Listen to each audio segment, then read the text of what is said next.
நம்ம வந்து பட்டினி கிடந்தோம்னு வச்சுக்கோங்களேன், நமக்கு எந்தவித உணர்ச்சியுமே வராது. அதாவது சிரிக்கணும்னு தோணாது, அழணும்னு தோணாது, பேசணும்னு கூட தோணாது. எந்த சுயநலம் தான் வரும். பட்டினி கிடந்தால் நமக்கு நம்மளை பற்றி தான் கவலை இருக்குதுன்னு மற்றவங்கள பற்றி மற்றவங்களுடைய உணர்ச்சிகளை புரிஞ்சிக்கவே முடியாது. பட்டினி கிடக்கும்போது, உண்ணாவிரதம் இருக்கும்போது ஒரு சுயநலம் தான் இருக்கும், ஒரு வெறுப்பு அதுதான் இருக்குமே தவிர ஒரு அன்பு பாசம் என்பது பட்டினி கிடக்கும்போது ஏற்படாது. நீங்கள் உண்ணாவிரதம் இருக்கீங்கன்னா உங்களுக்கு அன்பு பாசம் ஏற்படாது. ஏன்னா நம்ம உண்ணாவிரதம் கடைபிடிக்கும் போது என்னென்ன மாற்றம் நமது உடலில் நிகழும் என்பதை தெரிந்து கொள்ள வேண்டும். நமது உணர்வுகளில் ஏற்படுகிற மாற்றத்தை தெரிந்து கொள்ள வேண்டும்.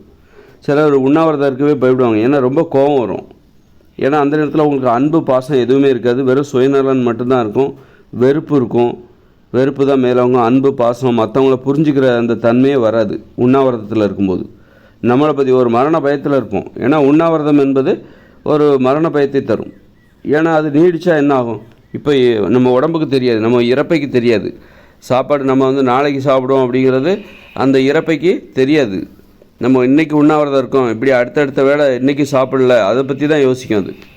இப்போ நம்ம மூக்கை பொத்துறோம், மூக்கை பொத்துனா அந்த நுரையீரல் திணற தான் செய்யும். நம்ம கொஞ்ச நேரம் கழித்து அந்த மூக்கை நம்ம எடுத்துருவோம், மூக்கை அடைக்கிறத எடுத்துருவோம், சுவாசிக்கலாம் அப்படின்னு சொல்லிட்டு அது அமைதியாக இருக்குமா? அந்த நுரையீரல் அமைதியாக இருக்காது, அது வந்து திணற தான் செய்யும். நீங்கள் மூக்கை பொத்துனீங்கன்னா, இப்போ ஒரு நிமிஷத்துக்கு தான் நான் மூக்கை பொத்துவேன், நீ அமைதியாரு அப்படின்னு நுரையீரலுக்கு நீங்கள் சொல்ல முடியுமா? சொல்ல முடியாது. அது அமைதியாக இருக்குமா?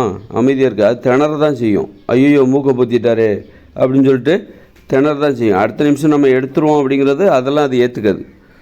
அதுபோல் தான் நீங்கள் வந்து சாப்பிட்லன்னா அந்த இறப்பை வந்து கஷ்டப்பட தான் செய்யும், பயப்பட தான் செய்யும்.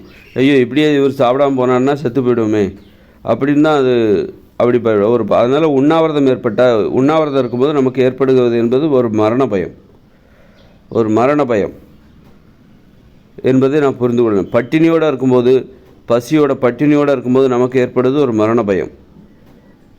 அதனால் உண்ணாவிரதம் இருக்கும்போது நமக்கு என்ன உணர்வு ஏற்படுகிறது? பட்டினியாக கிடந்தால் நம்ம இன்றைக்கி இப்போ சாப்பிடல அப்படின்னா நமக்கு என்ன உணர்ச்சி ஏற்படும்? நமது உணர்வுகளில் ஏற்படுகிற மாற்றம் என்னது? அதை நல்லா புரிஞ்சுக்கணும். இப்படி உடல் உணர்வுகளை பற்றி அறிவு நமக்கு இருக்கணும். என் வாழ்க்கையில் உண்ணாவிரதமே இருந்தது கிடையாது, ஒரு வேளை கூட சாப்பிடாமல் இருந்தது கிடையாது அப்படின்னா அவங்களுக்கு இந்த உணர்வுகளில் உண்ணாவிரதம் இருப்பதால் அல்லது சாப்பிடாமல் இருக்கும்போது நமது உணர்வுகளில் ஏற்படுகிற மாற்றம் குறித்த அறிவு அவருக்கு இருக்காது. இது நம்ம உடம்புங்கிறது ஒரு இயந்திரம்.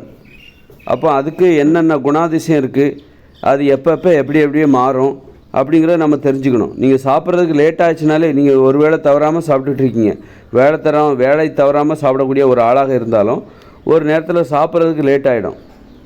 அப்போ உங்களுக்கு என்ன ஆகும் அப்படின்னா அந்த மரண பயம் ஏற்படும். ஏன்னா அது தொடர்ந்து கொண்டே போனால் என்னாகும்? நீங்கள் சாப்பிடல ஒரு வேளை, அதுவே அடுத்த வேளையும் சாப்பிட்லன்னா, அதுக்கு அடுத்த வேளையும் சாப்பிட்லன்னா என்னாகும்? அப்போது அப்படி சாப்பிடாமலே போனால் என்னாகும்? மரணம் தான் ஏற்படும். அந்த மரண பயம் என்பது இந்த உடம்புக்கே ஏற்படும். என்ன இன்னும் சாப்பாடு வரல, என்ன இவர் இன்னும் சாப்பிடாமல் இருக்கார், ஒரு நாள் ஃபுல்லாக பட்டினியாக கிடக்கிறாரு, நாளைக்காக சாப்பிடுவாரா? சொல்ல முடியாது. ஐயோ பயமாக இருக்கே அப்படின்னு சொல்லிட்டு அந்த இறப்பையும் சரி எல்லா உறுப்புகளுமே பயப்படும்.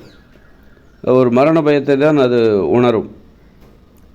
அதனால் நம்ம உடம்பை பற்றி நம்ம தெரியும். உடம்புங்கிறது ஒரு இயந்திரம். அந்த இயந்திரத்துக்கு எப்பெல்லாம் எப்படியெல்லாம் மாறும், என்னென்ன நடைமுறை பின்பற்றும் போது எப்படியெல்லாம் மாறும்.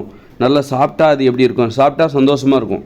இந்த உடம்பு இருக்க நீங்கள் சாப்பிட்டு பாருங்கள். நீங்கள் வீட்டில் இருக்கும்போது எப்போவுமே வந்து உங்கள் குடும்பத்தோடு நேரம் செலவழிக்கும் போது பட்டினி கிடக்காமல் சாப்பிட்டுக்கிட்டே இருங்க, நல்ல சந்தோஷமாக இருப்பீங்க. அதுவே பட்டினி கிடந்து குடும்பத்தாரோடு ஒன்றாக இருக்கும் பொழுது நீங்கள் பட்டினி கிடந்தீங்கன்னா நீங்கள் சந்தோஷமாகவே இருக்க மாட்டீங்க. வெறுப்பு கோபம் தான் அதிகரிக்கும். நிறைய பேர் வந்து உண்ணாவிரதம் இருப்பதற்கே பயப்படுவாங்க. காரணம், உண்ணாவிரதம் இருந்தால் கோபம் அதிகமாக வரும், ஒரு மரண பயம் வரும், அன்பு பாசம் எதுவுமே இருக்காது. யார் மேலே எடுத்தெறிஞ்சு விழுறதுக்கு தான் ஏதாவது திட்டுவாங்க, கோபத்தில் சண்டைகள் வரும். அதுக்காகவே அதை பயந்துக்கிட்டே உண்ணாவிரதம் இருக்க மாட்டாங்க, பசி தாங்க மாட்டாங்க, சீக்கிரமாக சாப்பிட்ருவாங்க. ஏன்னா பசிச்சாலே கோபம் வந்துடும். அப்போ அதுக்கு அதான் தீர்வா பசி? அப்போ உண்ணாவிரதமே இருக்கக்கூடாதா அப்படின்னா, உண்ணாவிரதம் இருந்து கொண்டு எப்படி அமைதியாக இருப்பது என்பதை கற்றுக்கொள்ள வேண்டும். நம்ம பசியோடு இருக்கும்போது நம்ம வந்து நல்லா சாப்பிட்டாச்சு, இப்போ நான் அமைதியாக இருக்கிறது பெருசு கிடையாது. பசியோடு இருக்கும்போது நான் அமைதியாக இருக்கணும், பசியோடு இருக்கும்போது நான் நிதானமாக இருக்கணும்.